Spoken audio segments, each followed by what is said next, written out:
Pyari Bazaar, Wholesale and Retail, Pyari Junction, Padakkancherry.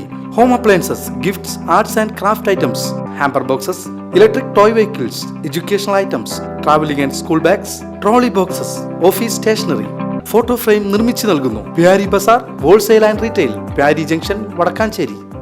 മാലിന്യമുക്തം നവകേരളം ജനകീയ ശുചീകരണ പരിപാടി നഗരസഭാതല ഉദ്ഘാടനം വടക്കാഞ്ചേരിയിൽ നടന്നു. നഗരസഭാ വൈസ് ചെയർപേഴ്സൺ ഷീല മോഹൻ പരിപാടി ഉദ്ഘാടനം ചെയ്തു. സംസ്ഥാന സർക്കാർ മാസത്തിലെ എല്ലാ മൂന്നാമത്തെ വെള്ളിയാഴ്ച സർക്കാർ ഓഫീസുകളും വിദ്യാലയങ്ങളും ശനിയാഴ്ചകളിൽ എല്ലാ പൊതു ഇടങ്ങളിലും ശുചീകരിക്കുന്നതിന്റെ ഭാഗമായി വടക്കാഞ്ചേരി സിവിൽ സ്റ്റേഷൻ കോമ്പൗണ്ടിലെ ഈ മാസത്തെ ശുചീകരണ ഉദ്ഘാടനം നഗരസഭാ vice chairperson Sheela Mohan OR ഉദ്ഘാടനം ചെയ്തു. സംസ്ഥാനതലം ജനകീയ ശുചീകരണ പരിപാടിയുടെ സംസ്ഥാനതല ഉദ്ഘാടനം നിർവഹിച്ചത് നമ്മുടെ വടക്കാഞ്ചേരിയിലാണ്. വടക്കാഞ്ചേരിയിൽ അത് നിർവഹിച്ചതിന്റെ കാരണവും നിങ്ങൾക്ക് എല്ലാവർക്കും അറിയാം. നമ്മുടെ വടക്കാഞ്ചേരി നഗരസഭ ശുചീകരണ പ്രവർത്തനങ്ങളിൽ ഏറ്റവും മുന്നിട്ട് നിൽക്കുന്ന നഗരസഭയാണ്. എല്ലാ പ്രവർത്തനങ്ങളിലും വികസനക്ഷേമ പ്രവർത്തനങ്ങളിലായാലും അതുപോലെ തന്നെ ശുചീകരണ പ്രവർത്തനങ്ങളിലായാലും ഏറ്റവും മുൻപന്തിയിൽ നിൽക്കുന്ന നഗരസഭയുടെ പ്രവർത്തനത്തിൻ്റെ ഭാഗമായിട്ടാണ് അന്ന് സംസ്ഥാനതല ഉദ്ഘാടനം നമ്മുടെ വടക്കാഞ്ചേരിയിൽ വെച്ച് നടത്തിയത്. അപ്പോൾ അന്ന് തീരുമാനിച്ചത് എല്ലാ ശനിയാഴ്ചകളിലും പൊതു ഇടങ്ങൾ ശുചീകരിക്കണം എന്നാണ്.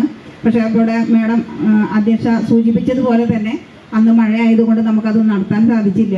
തീർച്ചയായിട്ടും എല്ലാ ശനിയാഴ്ചകളിലും പൊതു ഇടങ്ങൾ ശുചീകരിക്കുകയും അതോടൊപ്പം തന്നെ എല്ലാ സ്ഥാപനങ്ങളും വിദ്യാലയങ്ങൾ ഉൾപ്പെടെയുള്ള സ്ഥാപനങ്ങൾ ശുചീകരിക്കുകയാണ് നമ്മൾ തീരുമാനിച്ചിരിക്കുന്നത്. മാലിന്യം മുക്തമാക്കുവാൻ വടക്കാഞ്ചേരി നഗരസഭ നടത്തുന്ന മുന്നേറ്റങ്ങളുടെ ഫലമായാണ് നഗരസഭയ്ക്ക് വിവിധ അവാർഡുകൾ ലഭിക്കുന്നതെന്നും ഇന്ത്യയിലെ തന്നെ ഏറ്റവും വലിയ ശുചിത്വ സർവേയായ സ്വച്ഛ് സർവേഷനിൽ മീഡിയം സിറ്റിയിൽ 3ാം റാങ്കും ദേശീയ തലത്തിൽ 131ാം സ്ഥാനവും കരസ്ഥമാക്കാൻ സാധിച്ചതെന്നും അവർ പറഞ്ഞു. തലപ്പള്ളി താലൂക്ക് തഹസിൽദാർ സീന PP അധ്യക്ഷത വഹിച്ച മീറ്റിംഗിൽ clean city manager Jithesh Kumar KV, division councillor Firoz, deputy tahsildar Jose തുടങ്ങിയവർ പങ്കെടുത്ത് സംസാരിച്ചു. നഗരസഭ ആരോഗ്യ വിഭാഗം ജീവനക്കാരൻ ലിയോ വർഗീസിന്റെ നേതൃത്വത്തിൽ തൊഴിലുറപ്പ് തൊഴിലാളികൾ, ആരോഗ്യ വിഭാഗം ജീവനക്കാർ, പാർട്ട് ടൈം സ്വീപ്പേഴ്സ് ജീവനക്കാർ, സിവിൽ സ്റ്റേഷൻ താലൂക്ക് വിവിധ വിഭാഗങ്ങളിലെ ജീവനക്കാർ തുടങ്ങിയവർ ശുചീകരണത്തിൽ പങ്കാളികളായി.